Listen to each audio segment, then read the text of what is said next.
ജന്മം എന്ന് പറയുന്ന സിനിമയെ പറ്റി ചോദിച്ചു കഴിഞ്ഞാൽ ഒന്ന് ജോഷി സാറുമായിട്ട് സൗഹൃദം ആ ഒരു ബോണ്ടിങ് ഈ ജോഷി സാറിന്റെ ശബ്ദം ഇത്രയും വർഷത്തിനിടയ്ക്ക് ഞാൻ ആകപ്പാട് ഒരേ ഒരു ഹലോ മാത്രമാണ് കേട്ടിട്ടുള്ളത് അദ്ദേഹം സംസാരിക്കുന്നത്.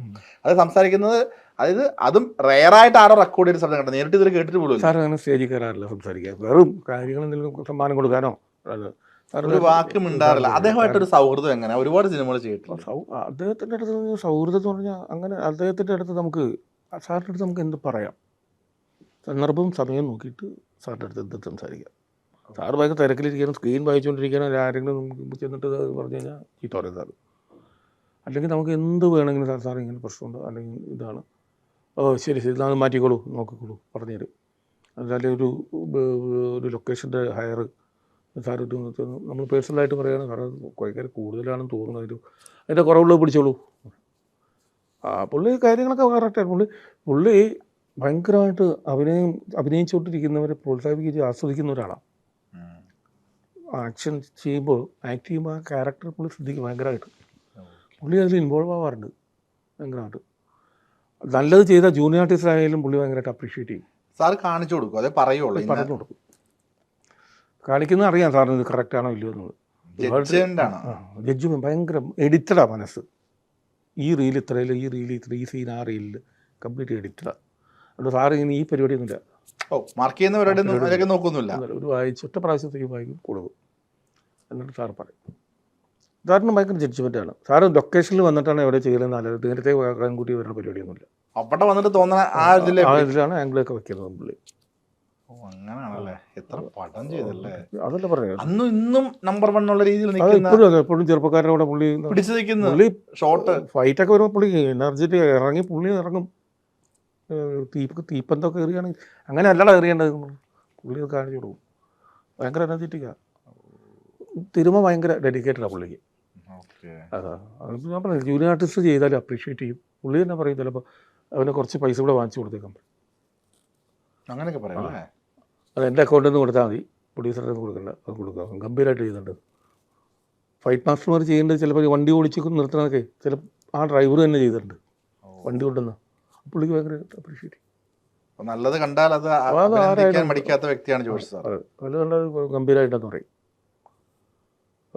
ആൾക്കാരിങ്ങനെ അങ്ങനെയൊന്നും ഇല്ല സാറ്. നമ്മളൊക്കെ കേട്ടേക്കെന്ന് വെച്ചാൽ പുള്ളി ഭയങ്കര ചൂടാണ്.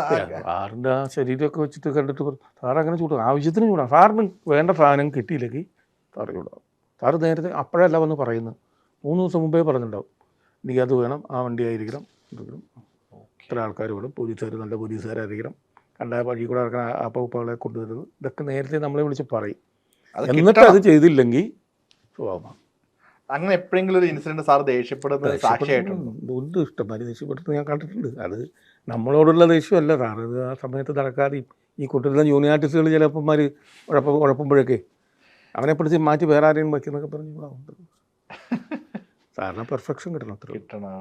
ഈ പ്രിയദർശൻ സാറുമായിട്ടുള്ള സൗഹൃദം എങ്ങനെയാണ്? പ്രിയൻ സാറായിട്ട് വർഷങ്ങൾക്ക് മുമ്പ് ഒരു പരിചയമുണ്ട്. ഞാൻ സ്കൂളിൽ പഠിക്കുന്ന സമയത്ത് എൻ്റെ അച്ഛൻ്റെ വീട്ടിൽ ഒരു കല്യാണത്തിന് വന്നു. പ്രിയൻ സാറിൻ്റെ സിസ്റ്ററും. കാരണം ഈ കല്യാണം കഴിച്ചവർ പ്രിയൻ സാറിൻ്റെ അയൽവാസികളാണ് തിരുവനന്തപുരത്ത്. അവർ വന്ന് പറവൂർ വീട്ടിൽ. അപ്പോൾ അന്ന് പ്രിയൻ സാർ അവിടെ വരികയും സാറ് ചെറിയ പനിയൊക്കെ ഉണ്ടായിട്ട് ഞാൻ ഹോസ്പിറ്റലിലേക്ക് കൊണ്ടുപോയത്. അതൊക്കെ ഞാൻ സാറിനോട് പറഞ്ഞിട്ടുണ്ട്, അത് വെട്ടത്തിന് തന്നപ്പോൾ. അപ്പോൾ അദ്ദേഹം സിനിമയിലൊന്നുമില്ല, ഉണ്ട്, സിനിമ നടക്കുന്ന സമയം. പിന്നെ ഇതൊക്കെ നടക്കുന്ന സമയമാണ്. ഇതാണ് ശങ്കർ ലാലേട്ടൻ്റെ ഒക്കെ പടമൊക്കെ നടക്കുന്ന അരംപ്ലസ്കരങ്കിലൊക്കെ നടക്കുന്ന സമയം. ആ സമയത്തൊക്കെ ഹിറ്റുകൾ കൊടുക്കുന്ന സമയത്ത് തന്നെ പുള്ളി വന്ന് അന്ന് പനിയായിട്ട് ആശുപത്രി കൊണ്ടുപോയി. പനിയായിട്ട് ഞാൻ ആശുപത്രി, അത് സാറിന് ഓർമ്മ പറഞ്ഞപ്പോൾ. അപ്പോൾ ആ വീട്ടുകാർ സാറിൻ്റെ അയൽവാസികളോ ഫാമിലി ഫ്രണ്ട്സാണ്. ഈ എൻ്റെ അച്ഛൻ്റെ ചിറ്റയാണ്. അത് ഇവർ തിരുവനന്തപുരത്ത് ഇവിടെ മുകളിലാണ്. അപ്പോൾ അവർ അങ്ങോട്ടും ഇങ്ങോട്ടും ഭയങ്കര അയൽവാസികൾ. അപ്പോൾ അവരുടെ മകളുടെ കല്യാണത്തിന് വന്നാൽ സാർ ആ ഒരു പരിചയമാണ് ആദ്യത്തെ. അത് ഞാൻ വെട്ടത്തിൽ ചെന്നപ്പോൾ പറഞ്ഞപ്പോൾ ഈ പൊതുവെ ഫാമിലിയെ പറഞ്ഞപ്പോൾ സാറിന് മനസ്സിലായിരുന്നു. അവിടെ നിന്ന് പിന്നെ സാറിന് എൻ്റെ പടങ്ങളൊക്കെ വരച്ചുകൊണ്ട് സാറിന് അറിയാം. അവർ നല്ല വേഷം കൊണ്ട് തരും. വെട്ടമാണ് ഫസ്റ്റ് പറഞ്ഞ് മീറ്റ് ചെയ്യുന്നത്. വെട്ടത്തിലാണ് ഫസ്റ്റ് ഞാൻ അഭിനയിക്കുന്നു, മീറ്റ് ചെയ്യുന്നു. അതിനുശേഷം സാറിൻ്റെ പടങ്ങൾ ഒരുപാട് ചെയ്തു, വർക്ക് ചെയ്തു, അഭിനയിച്ചു, കൺട്രോൾ ചെയ്തു. സാർ ഈ വർഷങ്ങൾ മുന്നത്തെ ഒരു ട്രൂപ്പോട്ടുള്ള ബന്ധമാണ് ഇപ്പം ദിലീപേട്ടൻ, നാദർഷിക്ക. ദിലീപൊക്കെ ഞാൻ ട്രൂപ്പിൽ വന്നിട്ടുണ്ട്. ദിലീപിനെ എന്നെ പരിചയപ്പെടുന്നത് ജോർജ് എൻ്റെ അയൽവാസിയാണ്. ഈ എറണാകുളത്തൊക്കെ എടുത്ത് വെച്ചിട്ട് അന്ന് ഞാൻ ഓസ്കറിൽ കളിച്ചുകൊണ്ടിരിക്കുക. ഓസ്കാർ ദിലീപ് ഹരിശ്രീയിലും. ജോർജ് വാരിസ്ട്രിയിൽ. അത് ശരി. ആ. അപ്പോൾ ജോർജ് ഞാനും കൂടി കൊച്ചിൻ ഓസ്കാർ അല്ലേ? കൊച്ചിൻ ഓസ്കാർ അത് ബേബി പെട്ടാന്ന് പറഞ്ഞിട്ട് നടത്തിയിരുന്നു. അവനിപ്പോൾ ഇവിടെ ഇല്ല, അവൻ ലണ്ടനിലാണ്. ഉം. അത് മാളച്ചേട്ടൻ്റെ ട്രൂപ്പായിരുന്നു. മാളച്ചേട്ടന് ഇവർക്ക് കൊടുത്തതാണ്. ഓ. അപ്പോൾ ആ കൊച്ചിൻ ഓസ്കാർ കളിക്കുമ്പോഴാണ് ഞാൻ അതിൽ ജോർജ് അടുത്തുള്ള വീട്ടുകാരാണ്. ജോർജിൻ്റെ സിസ്റ്ററൊക്കെ എൻ്റെ കൂടെ പഠിച്ചത്. സരിത തിയേറ്ററിൽ വെച്ചിട്ട് ഇങ്ങനെ വിചാരിതമായിട്ട് സിനിമയ്ക്ക് കയറി കാണുമ്പോഴാണ് ഇത് ദിലീപ് പരിചയപ്പെടുന്നു. അവിടെ നിങ്ങൾ ആരും സിനിമ എല്ലാം ആരും സിനിമ വന്നിട്ടില്ല, എല്ലാവരും മിമിക്രി. ദിലീപ് അസിസ്റ്റന്റ് ഡയറക്ടറും ആയിട്ടില്ല. അങ്ങനെ അതിനെ പരിചയപ്പെടാൻ പരിചയപ്പെടുന്നു. ദിലീപിനെ പരിചയപ്പെടുന്നു. ജോർജിനെ നേരത്തെ അറിയാം. അതിന് ശേഷമാണ് നിങ്ങൾ മറ്റേ ഒരുമിച്ചൊരു ട്രൂപ്പിൽ അബിയുടെ ട്രൂപ്പിൽ വന്നു. ട്രൂപ്പിൽ വരികയും ഒരുമിച്ച് അബിയെ ഞാൻ അതിന് മുമ്പ് പരിചയപ്പെട്ടു. ബോംബെയിൽ ഞാൻ ബോംബെന്ന് പരിചയപ്പെടുന്ന. അപ്പം ദിലീപിനെ അറിയാം. നാദർഷ പിന്നെ നാദർഷ വളരെ കൊച്ചായിരുന്നപ്പോൾ തൊട്ട് ഞാൻ അറിയാം. നാദർഷയുടെ മാമനും ഞാനും ഒന്നിച്ച് പഠിച്ചതാണ്.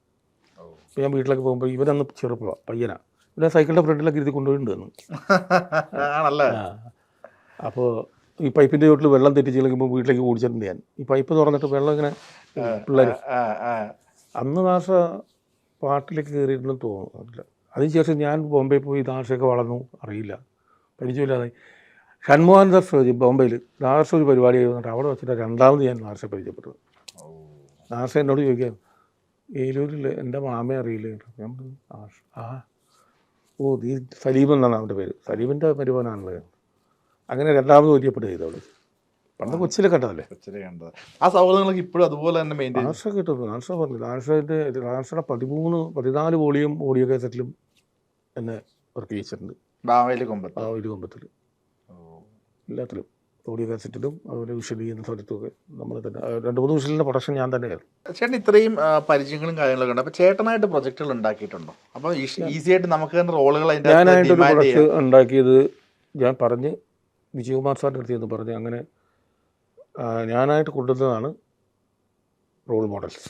ഓ ആണല്ലേ? ശിവരാജ് വിജയകുമാർ സാറിനോട് പറഞ്ഞ് ഇങ്ങനെ റാഫി സാറിനെ കൊണ്ട് റാഫി സാറിൻ്റെ അടുത്ത് പോയി കണ്ട് റാഫി സാറെ പത്ത് പറഞ്ഞാൽ അവർക്ക് അല്ലെങ്കിൽ ഒരു ആഗ്രഹം ഉണ്ടായിരുന്നു, വിജയകുമാർ സാറിൻ്റെ പ്രൊജക്റ്റ് ചെയ്യണം എന്നൊരു ആഗ്രഹം ഉണ്ടായിരുന്നു.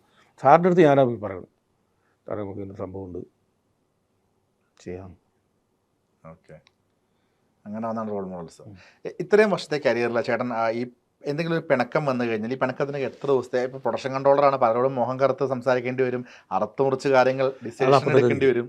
അപ്പം എത്ര ദിവസം? ഒരു ദിവസം നിൽക്കില്ല. അതാ പറഞ്ഞു കഴിഞ്ഞാൽ അപ്പം തീർന്നു. പിന്നെ നമ്മളത് വെച്ചുകൊണ്ടിരിക്കാറില്ല, മനസ്സിൽ വെച്ചുകൊണ്ടിരിക്കാറില്ല. ഈ ബാഗേജ് കൊണ്ടു നടക്കാൻ താല്പര്യമില്ലാത്ത ആളാണ്. മനസ്സിൽ ഞാൻ ഒരു കാര്യം മനസ്സിൽ വെച്ചുകൊണ്ട് നടക്കാറില്ല, അല്ലാതെ മനസ്സിൽ വെച്ച് പെരുമാറാറുമില്ല. അവനെ എനിക്കിട്ട് പലതാണ് അവനെ അടുപ്പിക്കുക, അങ്ങനെ പോട്ടെ. ജീവിക്കാൻ അനുവദിക്കും എന്ന് പറഞ്ഞാൽ ആ ഒരു പരിപാടിയാണ്, പാറ്റേൺ ആണല്ലേ. അതിനകത്ത് അവൻ്റെ ജോലി കളഞ്ഞിട്ട് നമുക്ക് എന്തിട്ടാണ്? ആ ചെക്കൻ്റെ കുടുംബം അല്ലെങ്കിൽ അവനും വേറെ, അവന് പിന്നെ അതുപോലെ മുദ്ര കുത്തിപ്പോവും, വേറെ ആരും വിളിക്കാണ്ടാവും. നമ്മളായിട്ട് ഉപദ്രവിക്കാൻ നിൽക്കില്ല. അവരെന്തെങ്കിലും ചെയ്തിട്ടുണ്ടെങ്കിൽ അവനെ അനുഭവിച്ചോളൂ. ഈ കുറി പണ്ടോട്ടെ ഒരുപാട് വർഷങ്ങളായിട്ട് ഞാൻ തുടർന്നതാണ്. ഞാൻ മൂകാംബിക അമ്പലത്തിലെ കുറിയായത്. അവിടെ പോകാൻ പറ്റുമ്പോഴൊക്കെ വെളി വന്നാലേ പോകാൻ പറ്റുള്ളൂ എന്നാണല്ലോ. പോയത് കഴിഞ്ഞ ദിവസം പോയിരുന്നു, ഒരു പടത്തിൻ്റെ പൂജ അവിടെയായിരുന്നു. കഴിഞ്ഞ 2-3 മാസം മുമ്പ് ഞാനൊരു വെബ് സീരീസ് ചെയ്തു, അത് അവിടെ പൂജ ചെയ്ത്. കാസർഗോഡ് എംബസി അതവിടെ ചെയ്തത്, അതിൻ്റെ പ്രൊഡക്ഷൻ ഞാനായിരുന്നു. ഈ എനിക്ക് തോന്നുന്നു ഷൂട്ടില്ലാത്ത സമയത്ത് അല്ലെങ്കിൽ പ്രൊഡക്ഷൻ കൺട്രോൾ ആകുമ്പോൾ എപ്പോഴും കുറി ഉണ്ടാവും. ഞാൻ ചേട്ടൻ പലപ്പോഴും കാണുമ്പോഴൊക്കെ കുറി ഉണ്ട്. രാവിലെ കുളി കഴിഞ്ഞാൽ അമ്പലത്തിൽ പോയി. ഓക്കെ, ഈ സമയമൊക്കെ എങ്ങനെ മാനേജ് ചെയ്യുന്നത് ശരിക്കും? ചേട്ടൻ എത്ര അസിസ്റ്റൻസ് ഉണ്ട്? അറ്റ് എ ടൈം എത്ര പടം ചെയ്തിട്ടുണ്ട്? പണ്ട് ഒരു തവണ 2 പടം ഒരുമിച്ച് ചെയ്തു. 4-5 സിനിമകളൊക്കെ എടുത്ത് ചെയ്യുന്നതാണ്. ആൾക്കാരെ വെച്ചിട്ട് ചെയ്യുന്നതല്ലേ, അസിസ്റ്റൻസിന് ഒരുപാട് നല്ല അസിസ്റ്റൻസിന് ഞാനങ്ങനെ ചെയ്തിട്ടുണ്ട്. പ്രകമ്പനം ഞാൻ ചെയ്തപ്പോൾ എൻ്റെ കൂടെ എൻ്റെ അനിയനെ വെച്ച്, എൻ്റെ അനിയനും കമലാക്ഷനും പറഞ്ഞു 2 പേരെ വെച്ച് അത്. വേറെ ആ സമയത്ത് ഞാൻ ഒറ്റക്കമ്പൻ സിന്ധു പനിക്കലിൻ്റെ കൂടെ വർക്ക് ചെയ്തുകൊണ്ടിരിക്കുക. ആ സമയത്ത് തന്നെ എനിക്ക് ഒരു പടം കൂടെ വന്നു, ഒരു സ്റ്റാർട്ടപ്പ് കഥ,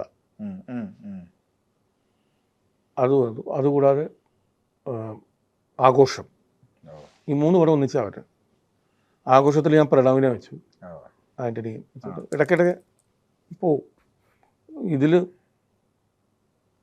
സ്റ്റാർട്ടപ്പ് കഥയിൽ ഞാൻ ഒരാളെ വെച്ചുള്ളൂ, ഈ ആൻ്റണി അവിടുന്ന് വിളിച്ച് ഇവിടെ വെച്ചിട്ട് ഞാൻ ഇടയ്ക്ക് ഫോണിൽ കൂടെ പോയി 3 പടം ചെയ്ത്.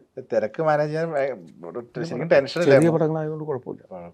പിന്നെ കൂടെ നിൽക്കുന്നവർ മിടുക്കന്മാരായിരിക്കും, അവർ കുഴപ്പമില്ല, തീർന്നു.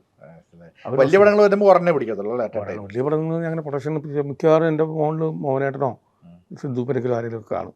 സിദ്ധു അപ്പൊ ചേട്ടൻ നിന്റെ അടുത്ത് എക്സിക്യൂട്ടീവ് വർക്ക് എക്സിക്യൂട്ടീവായിട്ട് ഓ, ഇപ്പൊ അല്ലാതെ ചേട്ടൻ ഞാൻ executive work ചെയ്യുന്നുണ്ട്. ഒറ്റയ്ക്ക് ഞാൻ ചെയ്തിട്ടുണ്ട്. പ്രിയൻ സാറിൻ്റെ ഓളവും തിരുവും വലിയ ഓളമല്ലേ, അത് ഞാനായിരുന്നു. അത് എൻ്റെ കൂടെ ഞാൻ പ്രണവിനെ വെച്ചു. അങ്ങനെ ഞാൻ അധികം ഒരാളെ കൂടുതൽ വയ്ക്കാറില്ല, ചിലപ്പോൾ 2 പേര്, അതിൽ കൂടുതൽ ആൾക്കാരെ വയ്ക്കുന്ന പരിപാടിയില്ല. കാരണം വെച്ചാൽ ഒരാളെ ചോദിച്ചാൽ മതിയല്ലോ. അല്ലെങ്കിൽ അവൻ പറഞ്ഞു ഞാനല്ല പറഞ്ഞു, അവനാ പറഞ്ഞു, ഇവനാ പറഞ്ഞു, ഇത് ആരും പറഞ്ഞുകൊണ്ടാവില്ല. ശരിയാ.